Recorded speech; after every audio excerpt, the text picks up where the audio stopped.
Good afternoon, ladies and gentlemen. This is Rob from the Area 51 Racing Podcast. Today is episode 82. I'm going to be giving you my race report for last weekend's races at Pocono Raceway, and then also my hot takes from this week in the world of racing and NASCAR. To start out, I would like to dedicate this episode to Jeff O'Day, the founder and owner of First Pacific Funding. He sadly passed away this past week. Jeff's company is a partner of the Area 51 Racing Podcast and also Jeremy Clements Racing. Jeff was a friend, a good man. He will definitely be greatly missed by everyone. Bobby, Dave, and I send our deepest sympathy to Jeff's family and friends, and also his close friend and coworker, Steve Carnes. Rest in peace, Jeff. You will be missed by many. I'd like to take a brief moment of silence to honor Jeff's memory. Thank you. Like I said, this week I'm going to be giving my race report, a recap for the NASCAR Craftsman Truck Series race, Xfinity Series race, Jeremy Clements Racing race results, the Cup Series race results, and then also my hot takes for this past week in racing and NASCAR. To get started, we'll do the NASCAR Craftsman Truck Series race. It was on Friday, practice qualifying, and the race were all on the same day. The pole winner was Lane Riggs in the number 34 Front Row Motorsports Ford. I didn't watch the race as I was not feeling great last week. I did watch replays and race information to get information so I could do my race report recap like I always do. The information and videos of the race that I watched showed that Riggs's number 34 truck, along with Tanner Gray, the driver of number 15 Tricon Garage, Caden Honeycutt, the driver of number 45 Nice Motorsports Chevy, and Corey Heim, the number 11 Tricon Garage Toyota, were all strong and were basically the front-running trucks in the race. And pretty much every week those are the trucks that you consistently see at the front of the pack in the Truck Series. On lap 63 of 80, the restart, Corey Heim, the driver of number 11 Tricon Garage Toyota, had to pit for a flat right rear tire, which ultimately took him out of contention for the race win. This has been a consistent pattern this year for Heim. It's either he has a dominant truck and he wins the race, or he has a dominant truck and he either gets wrecked or he has a flat tire mechanical failure. It's just either feast or famine for him, unfortunately. I think he has at least 3, if not more, wins in the Truck Series. So he definitely is locked into the playoffs. So that's a good thing for him. But I mean, he's by far been the cream of the crop this year in the Craftsman Truck Series. Very young, talented driver in the Toyota camp. I wouldn't be surprised to see him possibly full-time if in the Xfinity Series next year, if not in the Cup Series. I know he's done some Xfinity races, and I believe he did a few Cup races, but I could be wrong. On that same restart, Carson Hocevar, NASCAR Cup Series regular, was driving the number 7 Spire Chevy truck. He ended up jumping the restart and ended up having to do a drive-through penalty, which also took him out of contention for the win. As a result, Lane Riggs was able to get the lead as a result of Hocevar getting the penalty on the lap 63 restart. And at that time, Riggs just basically checked out on the field and ended up winning the race by 3.70 seconds over P2 Tanner Gray, driver of the number 15 Tricon Garage Toyota. Rounding out the podium was P3 Caden Honeycutt, driver of the 45 Nice Motorsports Chevy. The Truck Series race this weekend is a standalone event at Lime Rock Park in Connecticut. It's a road course. In my opinion, a really cool track. I sort of am a fan of road courses, just because it's something different than an oval, and it shows more skill of the drivers and the teams and how they set the car up and that type of stuff. So I'm looking forward to watching that race, which is actually they're practicing as we speak on track, and that race will be tomorrow morning, I believe, or tomorrow afternoon. As far as the Truck Series, that's my race report for last weekend from Pocono. The NASCAR Xfinity Series and Jeremy Clements race report from Pocono. Practice and qualifying was early on Saturday morning. The pole winner was NASCAR Cup Series regular Chase Elliott, driving the number 17 Hendrick Motorsports Chevy. Jeremy Clements practice, he did 4 runs, a total of 13 laps. This car started out a little tight, and then they over adjusted, and it became a little loose. The car was extremely sensitive to adjustments. Crew chief Case Kallenbach and driver Jeremy Clements got the car to a point where Jeremy liked the balance of the car and said it was close, and they felt that they had a really good car for the race. They ended up qualifying P21.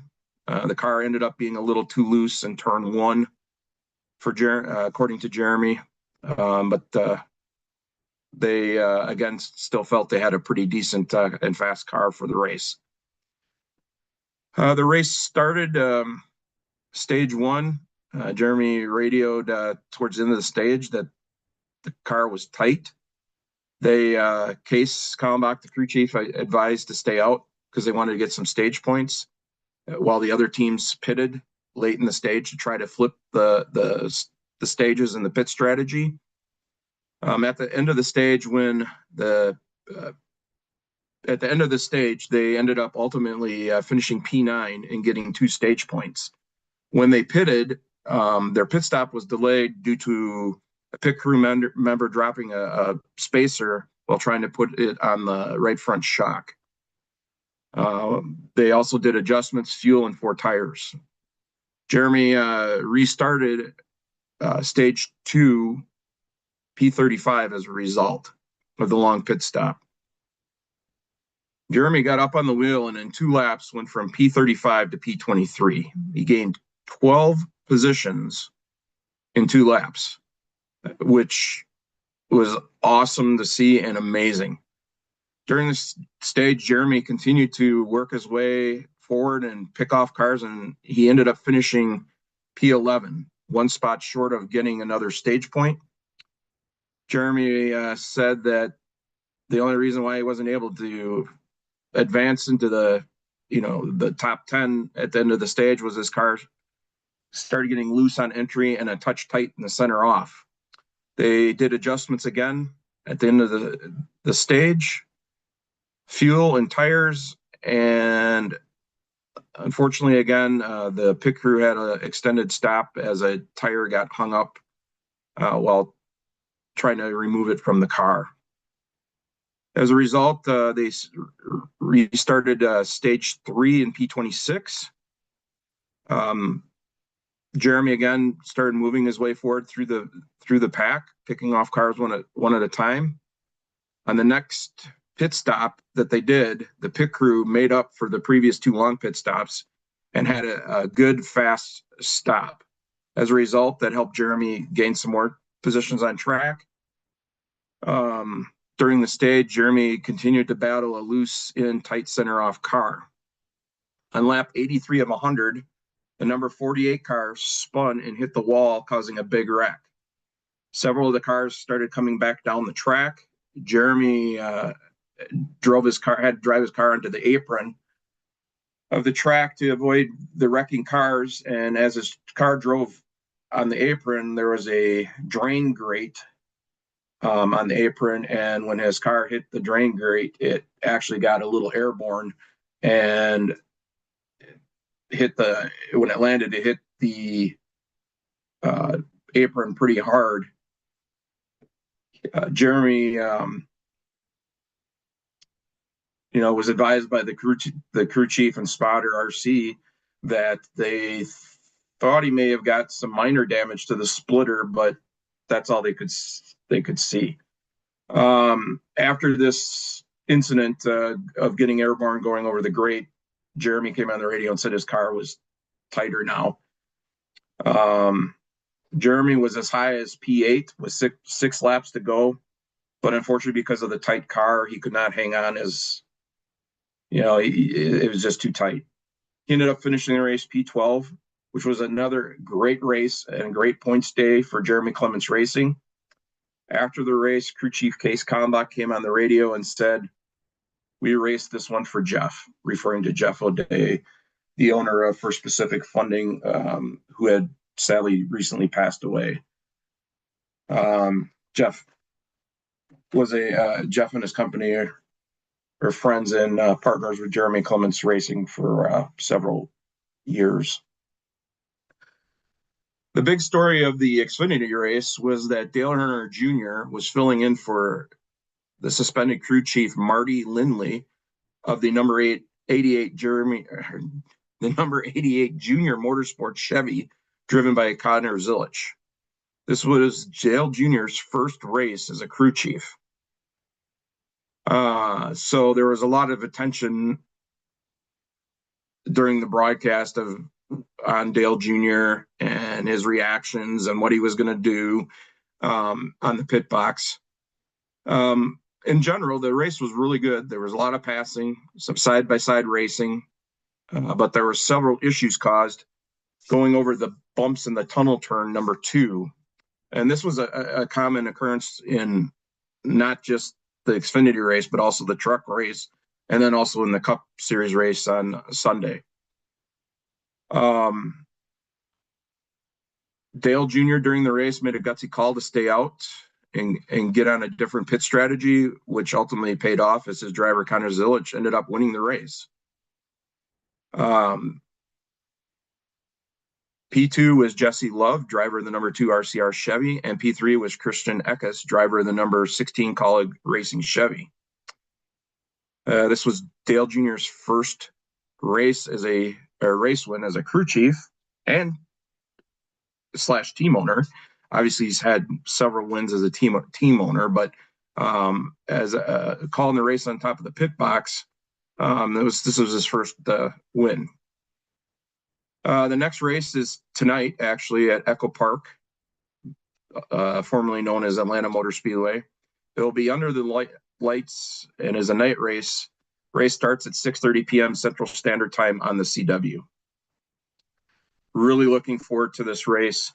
The livery on Jeremy Clements' car is it's Flying Form Racing livery, and it's gold and black, and it's got the American flag and stars and the symbolism going down the side of the car. It looks phenomenal. Ray Stevens, who is the primary person responsible for Flying Form Racing and Jeremy Clements Racing's partnership, he always comes up with amazing ideas, and Michael Michelli, the graphic designer that designs all Jeremy Clements liveries, knocked it out of the park. And another awesome touch was they put a sticker on Jeremy's car in memory of Jeff O'Day from First Pacific Funding. So this race, hopefully Jeremy does well and is able to get a win in Jeff's memory. Again, the race is on tonight, 6:30 p.m. Central Standard Time on the CW. The Cup Series race, I did not watch the race again. This is the last race that was going to be on Amazon Prime streaming service. I like I've said the last 4 weeks, I didn't have Amazon Prime subscription, so I wasn't able to watch the race. Again, I did go look at social media, the NASCAR app, watch some replay videos and that type of stuff to get enough information to give a little bit of a race recap report for this episode. The winner of the race was Chase Briscoe, the driver of the number 19 Joe Gibbs Racing Toyota. It was awesome seeing that number 19 Toyota back in victory lane, that awesome Bass Pro Shops livery that Martin Truex Jr., the retired driver of that car, who retired at the end of last season, was a familiar staple on the track and also in victory lane.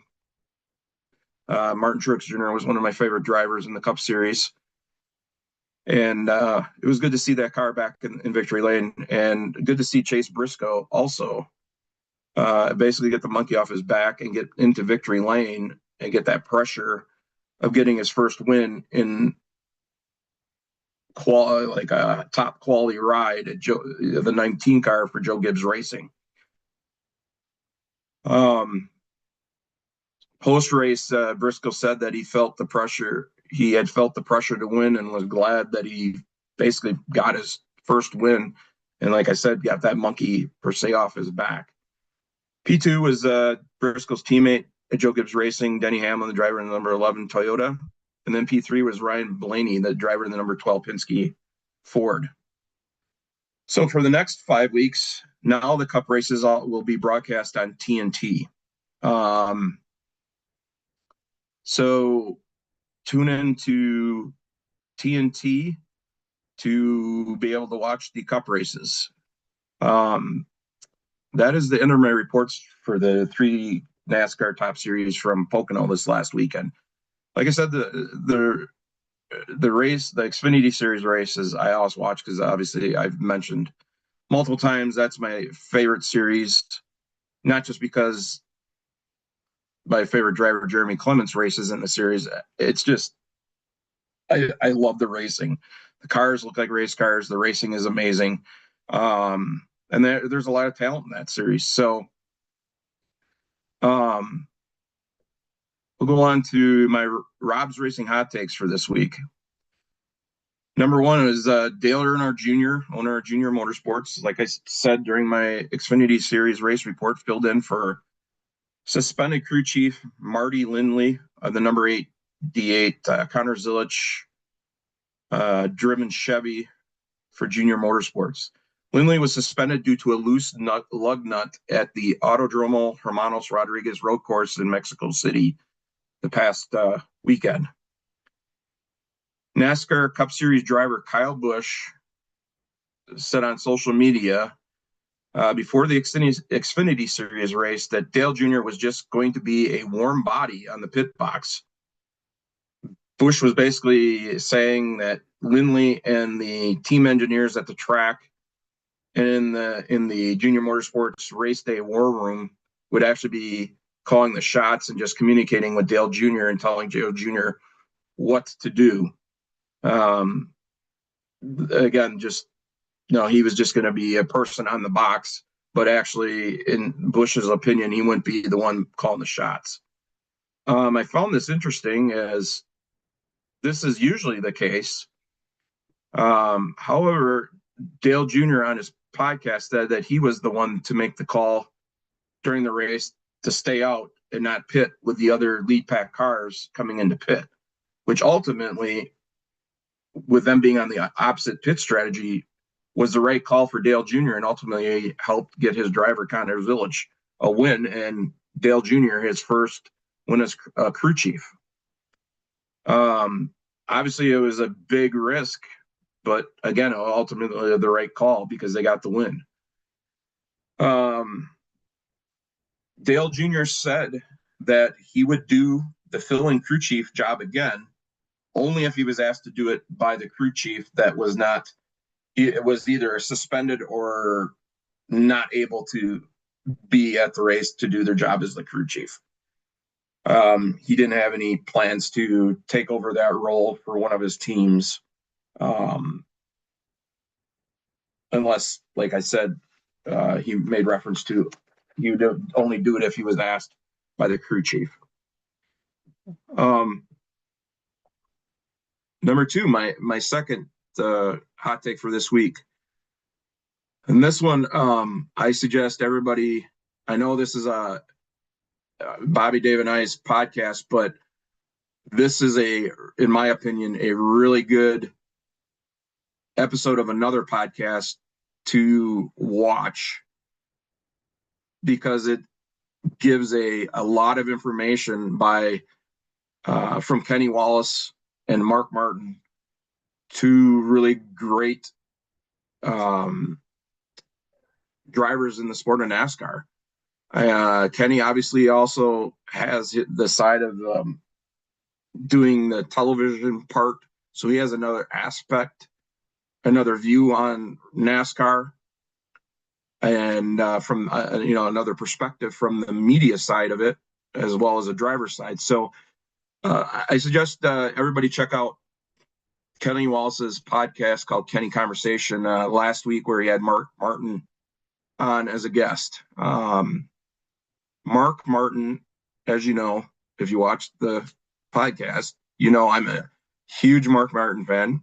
You can see my big collection over here, Mark Martin diecast, and I got a bunch of memorabilia and stuff of his.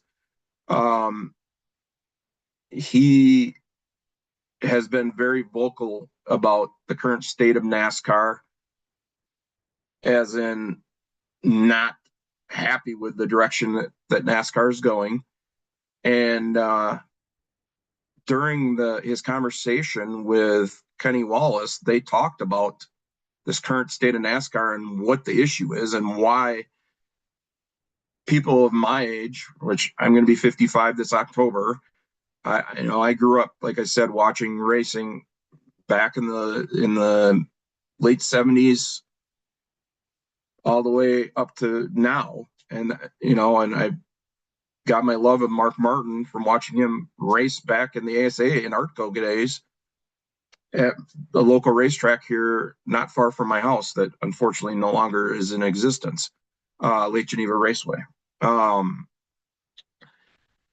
Mark and Kenny basically said that NASCAR's decline basically as a result of it being controlled by the big TV money.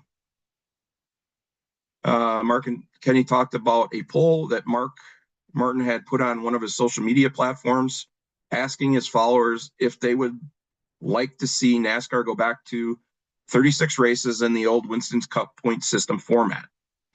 Mark said that, and a large majority of his followers wanted this based on the poll results. Mark said he did this to be the voice of the race fans today.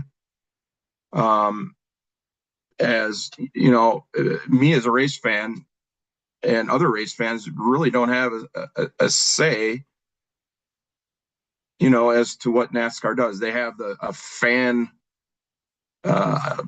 committee or board, but I think that's just a formality. I don't know if NASCAR necessarily listens to that.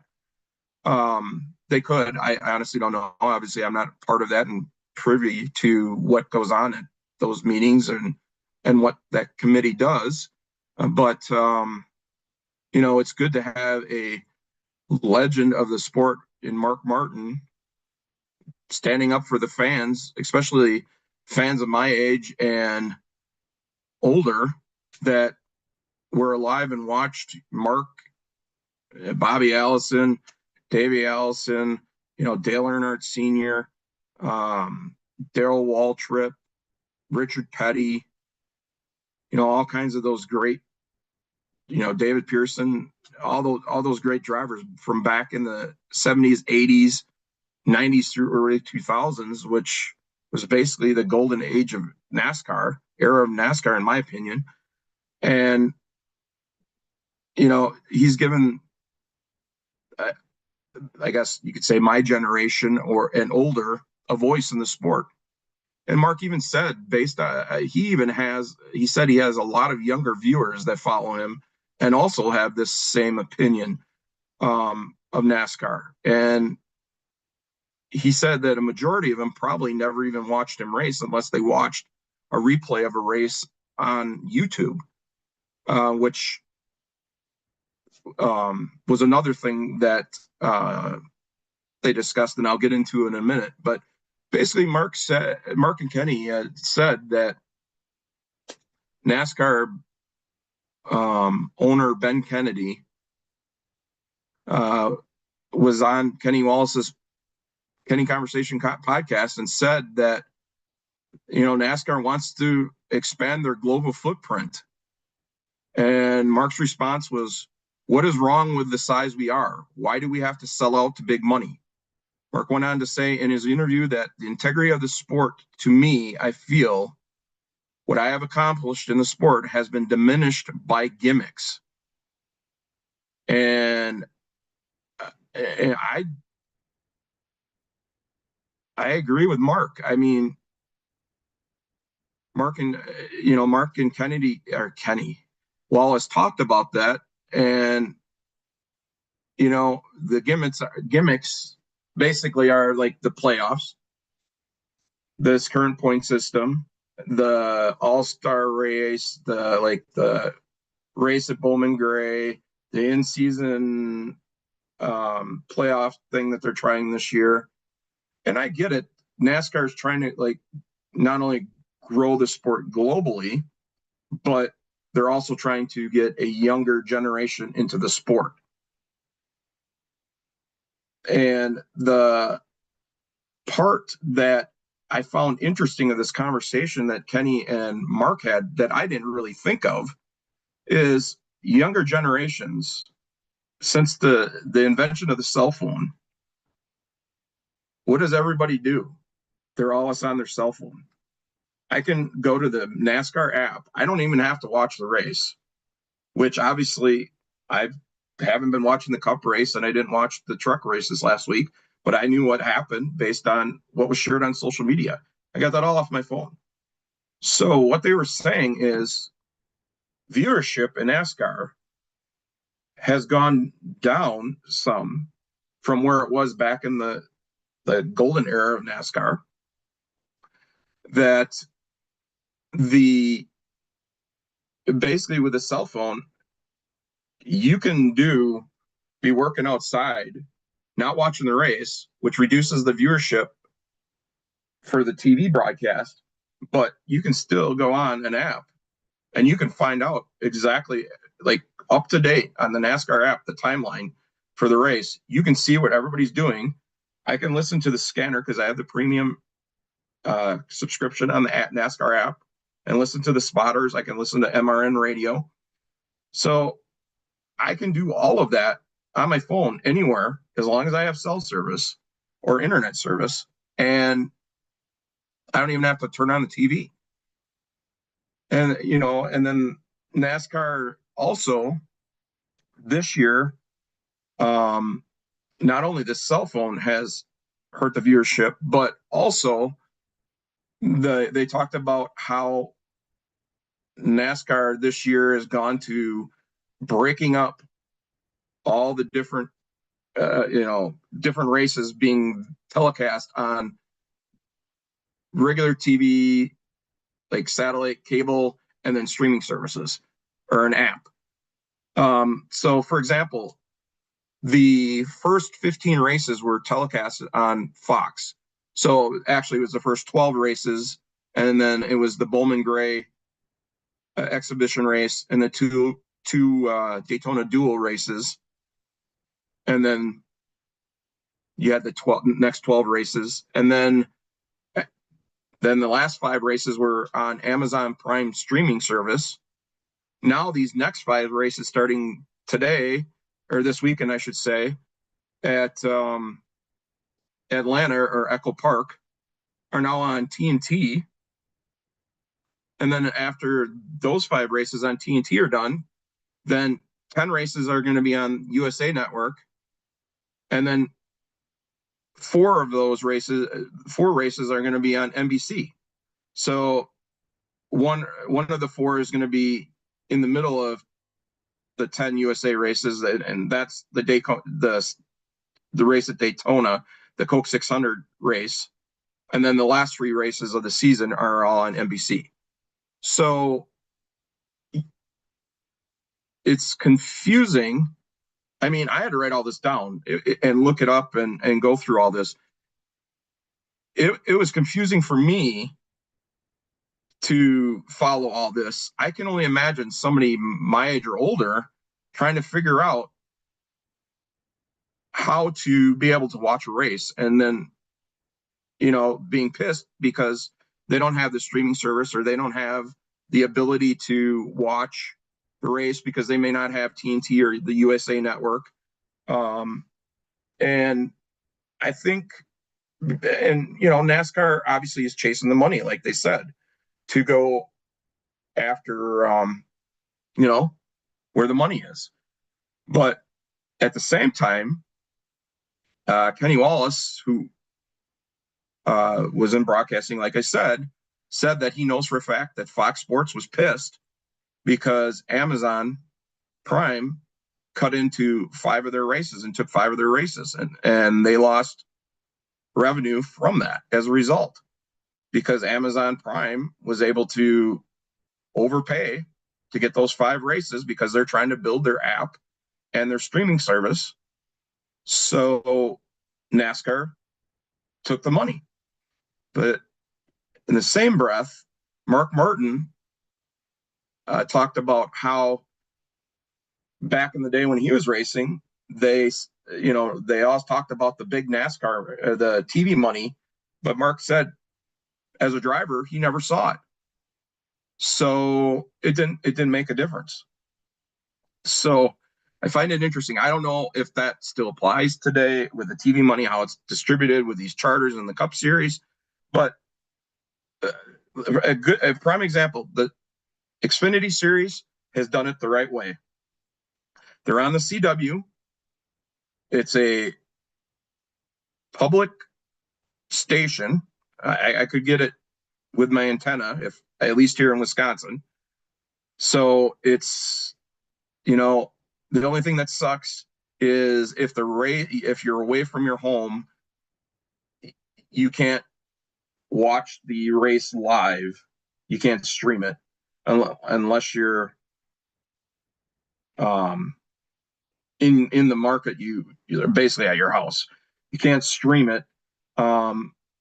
If you're away, it will only allow you to play it after the race, like the next day, which is annoying. But at least the races are all on the same channel. You don't have to go looking for where the races are. They're on the same channel, and it's the whole season, and it's a publicly available channel, at least, like I said, here in Wisconsin. So I think NASCAR, I get it. They're trying to expand the footprint. They're trying to appeal to younger generations by using streaming services and apps. But at the same time, the hardcore,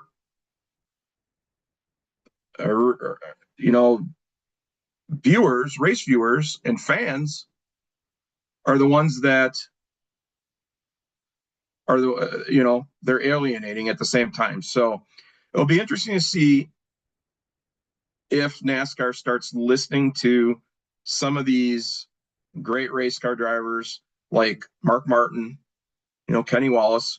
And I'm going to get into my last hot take for this week. Another great, the King Richard Petty, on his podcast, went off on NASCAR as well. And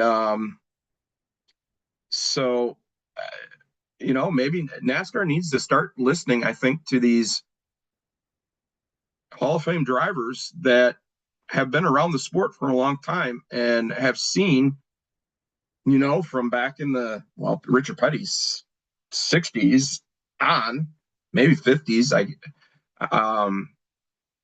on to present, where he was not only a driver, but a team owner. So he's seen both sides of it, from like TV money and dealing with NASCAR and that type of stuff. So it'll be interesting to see. I hope NASCAR. I mean, I'm a fan, and I'm not bad mouthing the NASCAR because it sounds like I am. That's not my intent. My intent is to express my opinion and hope that the sport gets better and is able to grow, but at the same time not alienating a large portion of their fan base that has been around for a long time. So, you know, I apologize if I, you know, offend or make anybody mad. It's my opinion. You know, we can agree to disagree, but I am passionate about racing and NASCAR in general. And I agree with Mark Martin and actually Richard Petty, which leads me in, like I said, that my third hot take for this week. The King Richard Petty on his podcast after NASCAR Cup Series driver Shane Van Gisbergen, Cup driver of the number 88 Trackhouse Racing Chevy, won the Autodromo Hermanos Rodriguez road course in Mexico City and ended up being locked into the playoffs as a result of him winning the race.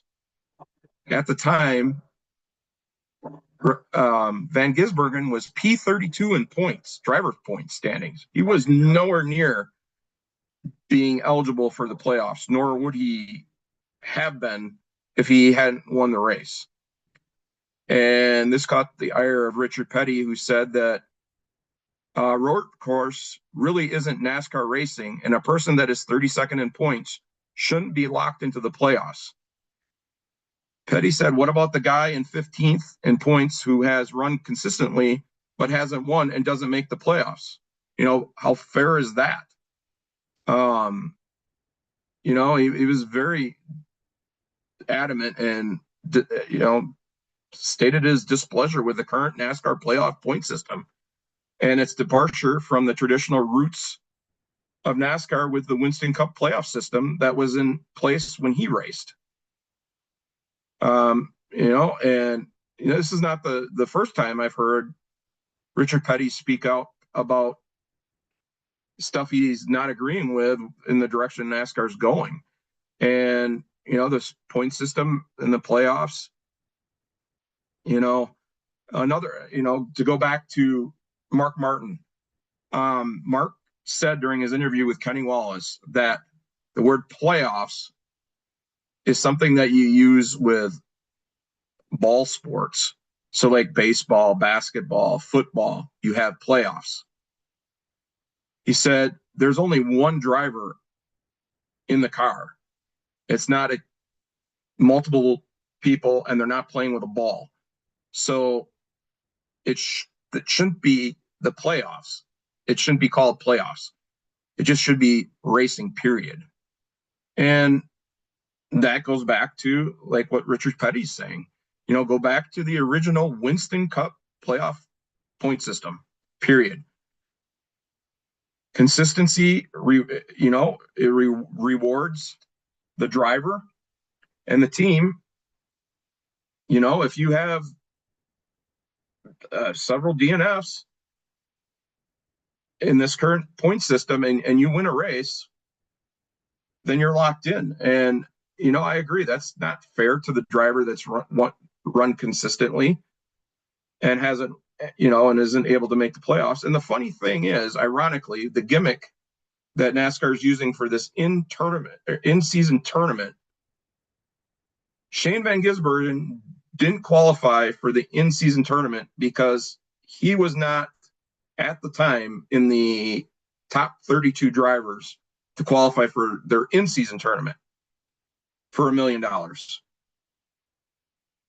which blows my mind. So he's not eligible, even though he won the second race of the 3 qualifying races, because he wasn't in the top 32 to start at the first race of those 3 qualifying races. He wasn't able to be an entrant in the in-season playoff bracket. That makes zero sense to me. And, you know, that's the type of thing that, you know, I agree with Mark Martin and Richard Petty. I mean, that's the exact thing that Mark Martin is, in my opinion, saying when gimmicks are basically diminishing everything that he's done in the sport during his career. I mean, yeah, it just blows my mind. So I get it. You're trying to get excitement, new things in the sport, but at the same time, you know, you got to look at the big picture. And the irony of this whole thing makes zero sense. How you can qualify for the actual playoffs where you could win if you won a race and kept going on, could win a championship, but you're not eligible to qualify for an in-season 5-race elimination winner takes all $1 million tournament. I mean, it just doesn't make sense to me. So on that note, Richard Petty again also was talking on behalf of this older generation of fans like me that don't like this current point system and playoffs and the gimmicks per se that NASCAR is doing. So, I